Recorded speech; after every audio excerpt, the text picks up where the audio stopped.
Bonjour. Au cours de cette séquence, nous aborderons les moyens de secours mobiles type extincteur et robinet d'incendie armé RIA. Les moyens de secours sont prévus à l'article R123.11 du Code de la construction et de l'habitation. Cette notion est abordée de manière générale dans les articles MS38 et MS39 du règlement de sécurité pour les établissements du premier groupe et à l'article PE26 dans l'arrêté du 22 juin 1990 pour les établissements du second groupe. Les extincteurs. Appareil contenant un agent extincteur destiné à être projeté sur le feu. Les appareils mobiles sont placés dans des endroits accessibles et à portée du personnel désigné et ou du public. L'article MS38 fixe que les établissements recevant du public doivent être dotés de moyens d'extinction tels que extincteur portatif, extincteur sur roue. Il est désigné par l'agent extincteur qu'il contient, CO2, eau, poudre, eau plus additif. Sa contenance varie, 6 kg, 9 kg, 20 kg sur roue. Ces appareils sont obligatoires dans tous les ERP et dans certains bâtiments d'habitation, hors cas particulier les chaufferies, machineries d'ascenseur et parcs de stationnement. Chaque appareil se distingue par un marquage clair sur le corps de l'appareil précisant la nature de l'agent extincteur, eau, eau plus additif, poudre, dioxyde d'azote, CO2. La capacité d'extinction, la ou les classes de feu, A, B, C, D et F, qui permet d'éteindre, précédées de leur capacité d'extinction en chiffres. Des pictogrammes indiquant les modalités de sa mise en œuvre, les dangers et restrictions d'utilisation. Les lettres composant les diverses inscriptions doivent être de couleur blanche si la nature de l'agent extincteur n'entraîne aucun danger, de couleur jaune vif dans le cas contraire. Un extincteur doit être de manipulation facile et avoir une contenance minimale de 6 litres pour les extincteurs à eau. Afin de faciliter sa localisation tant par le personnel que par le public, il doit être de couleur rouge. Il doit justifier de son efficacité au moyen d'un essai réalisé par un laboratoire spécialisé indépendant. Les critères permettant de qualifier l'efficacité d'un extincteur ne sont applicables qu'après avoir défini préalablement les diverses classes de feu que l'on peut avoir à combattre. On distingue deux types d'appareils. Appareil à pression permanente, c'est-à-dire que le produit extincteur est en permanence sous pression dans l'appareil. Un manomètre de pression permet de vérifier la pression. Appareil à pression auxiliaire, c'est-à-dire que l'agent de propulsion est contenu dans une cartouche interne, type sparklet. Il n'est libéré qu'après percussion au moment de l'emploi. Un extincteur doit faire l'objet d'une vérification annuelle et d'une révision tous les 10 ans par une personne ou un organisme compétent. Il doit être marqué d'une étiquette clairement identifiable, apposée par la personne ou l'organisme ayant réalisé cette dernière. Les années et les mois des vérifications doivent apparaître sur l'étiquette. Un plan d'implantation des extincteurs et un relevé de vérification doivent être portés au registre de sécurité. Chaque appareil doit être en bon état de fonctionnement et faire l'objet d'un contrat d'entretien. Les extincteurs doivent être contrôlés par une société spécialisée et agréée, en plus des vérifications visuelles effectuées par le personnel. Après chaque utilisation, chaque appareil utilisé doit être rechargé. L'emplacement. Les règles de base à respecter. Les moyens d'extinction doivent être répartis de préférence dans le dégagement et en des endroits visibles et facilement accessibles de tous. Ils ne doivent pas apporter de gêne à la circulation des personnes, saillies éventuelles dans les circulations horizontales, et leur emplacement, repéré par une signalisation durable, doit être tel que leur efficacité ne risque pas d'être compromise par des variations éventuelles de température survenant dans l'établissement. Les extincteurs portatifs sont judicieusement répartis et appropriés aux risques, notamment électriques, qu'ils doivent combattre. La réglementation ERP fixe à 1 le minimum d'appareils pour 200 m² et par niveau, avec un minimum de 2 par établissement recevant du public. Maintenant, vous allez appuyer sur pause et rechercher dans la disposition particulière les articles concernant les appareils mobiles en fonction des différents types d'ERP. En fonction de son activité et classement par type, la défense contre l'incendie et notamment les moyens d'extinction sont définis dans les dispositions particulières. Dans le type J, extincteur portatif à eau pulvérisée de 6 litres minimum, judicieusement réparti avec un minimum d'un appareil pour 200 m² et par niveau avec une distance maximale à parcourir pour atteindre un appareil de 15 mètres. Pour le type L, pour le bloc salle, ensemble des parties de l'ERP où le public a accès, par des extincteurs portatifs à eau pulvérisée de 6 litres minimum, placés à proximité des sorties avec un minimum d'un appareil pour 200 m² et par niveau, et par des extincteurs appropriés aux risques particuliers.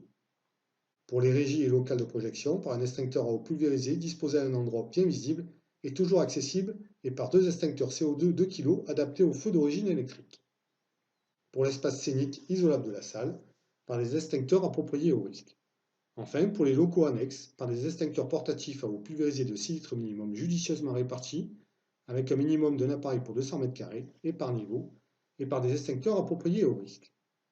Concernant les types M, N, O, P, S, T, V, W, X et Y, par des extincteurs portatifs à eau pulvérisée de 6 litres minimum, judicieusement répartis avec un minimum d'un appareil pour 200 m², et par niveau, et par des extincteurs appropriés au risque.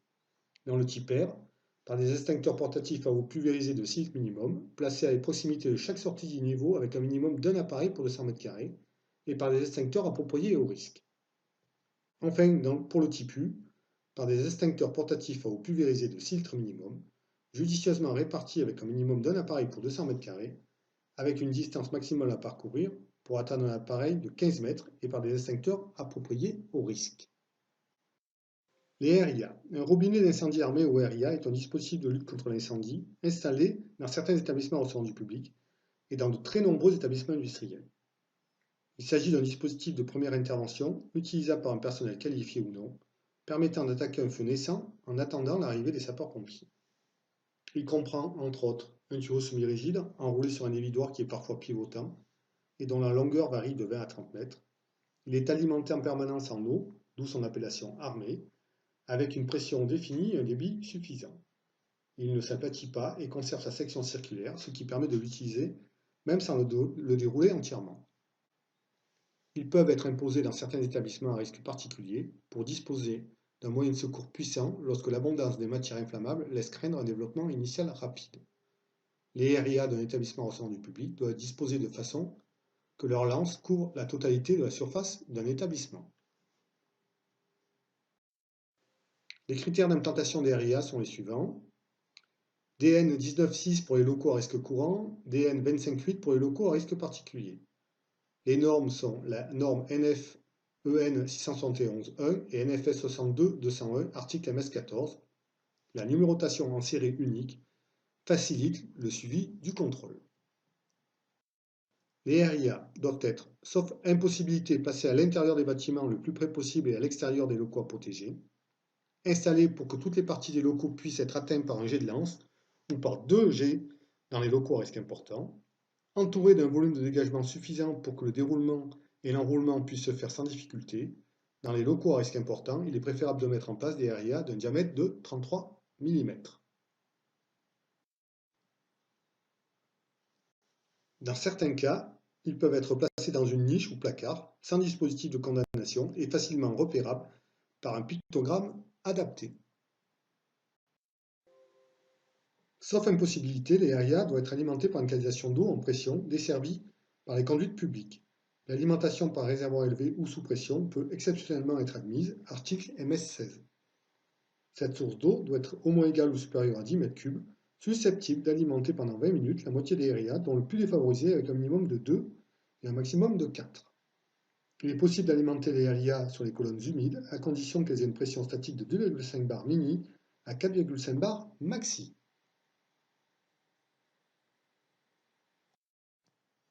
Ils doivent être alimentés de manière que la pression dynamique au robinet le plus défavorisé ne soit pas inférieure à 2,5 bar lorsque 4 robinets à incendie armé fonctionnent simultanément. Contrôle par manomètre. Un RIA doit subir une vérification technique, annuellement par un technicien compétent ou personne ou organisme agréé.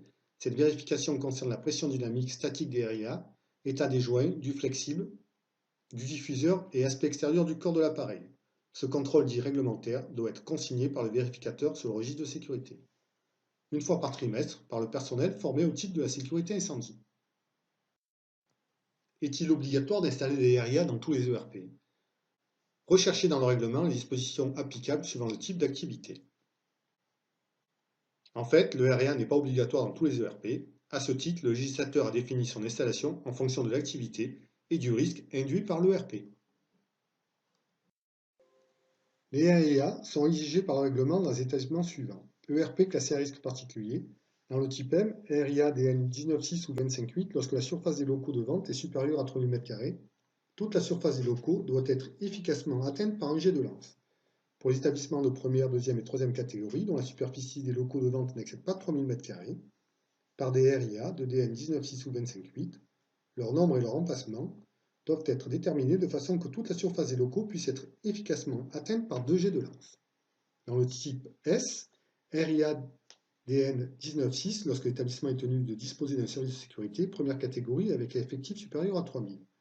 Dans le type T, RIA DN 19.6 ou 25.8, dans les établissements de première et deuxième catégorie. Pour les ERP classés à risque courant, type L de première, deuxième et troisième catégorie, comportant des dessous ou fausses techniques, RIA DN 19.6. Toutefois, pour le bloc scène d'un espace scénique isolable, RIA de DN 25.8. Pour le type U, pour les établissements de première catégorie. RIA pouvant être imposé après avis de la commission de sécurité compétente. Dans le type L, les salles locaux annexes, si l'établissement est situé dans une zone d'accès particulièrement difficile, s'il est implanté dans un ensemble immobilier complexe, s'il présente une distribution intérieure compliquée ou sur plusieurs niveaux. Dans le type N, RIA DN 19.6 dans les établissements situés dans des zones d'accès particulièrement difficiles ou implantés dans un ensemble immobilier complexe ou comportant une distribution intérieure compliquée. Dans les types O et P, RIA DN 19.6 dans les établissements situés dans des zones d'accès particulièrement difficiles ou implantés dans un ensemble immobilier complexe ou comprenant une distribution intérieure compliquée, ou dans ceux dont la porte d'une des chambres se trouve à plus de 30 mètres de l'accès à un escalier. Dans le type R, RIA adapté si présence de risque associé à un potentiel calorifique ou fumigène important. Dans le type U, dans les établissements situés dans des zones d'accès particulièrement difficiles ou comprenant une distribution intérieure compliquée. Et dans le type W, dans les établissements situés dans un ensemble immobilier complexe ou comprenant une distribution intérieure compliquée ou à proximité des locaux à risque important d'un volume supérieur à 1000 m3.